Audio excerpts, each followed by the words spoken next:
Here's a rare mid-19th century American travel guide, which is in a period binding with marble paper covered boards and a leather spine. The joints are both well cracked like so, and the covers are held on with binding cords, which the binding is sort of secondary because what it is it's a sammelband of 3 issues of this railway guide for New England states called the Pathfinder. It's published in Boston.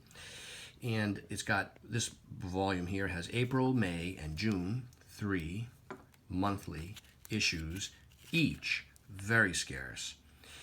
All 3 contain the original folding map as a frontis, as well as just endless extensive details down to the minute of all of the different stops and arrival times and locations and stations and rules and regulations.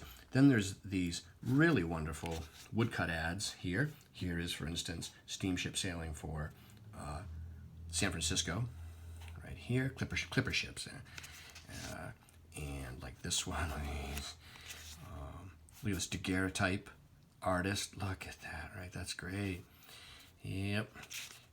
Yeah, look at this. Look at these ads. These are very primitive. These are great. And so the first map that's folding is chipped and in pieces, and I'm not going to try to unfold it because it's a little bit stitched in by the binder way back when. There's tiny little chips of loss in places, but it's largely complete. It's fascinating because there's advertising printed beside the city plan portion of it. Not a typical thing to see at this time. Here is the second map, which will fold out and can be unfolded, but it's, again, in pieces and essentially it is in 3 different pieces here. The final map, which I will show and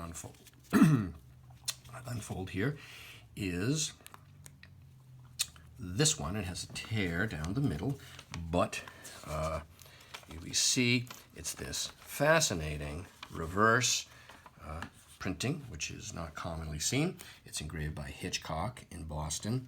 Very dramatic appearance to the map. It's really interesting. Yes, and on the back of it is this right here, this city plan of Boston, again with some advertising beside it.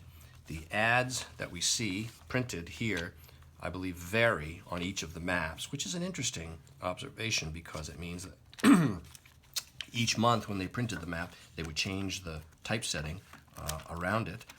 So it was a map that was currently constantly being revised. Here are some more of those similar great ads and so on. And this sammelband, or bound volume of 3 of this rare New England travel guide, is available now online from me, Brian DiMambro.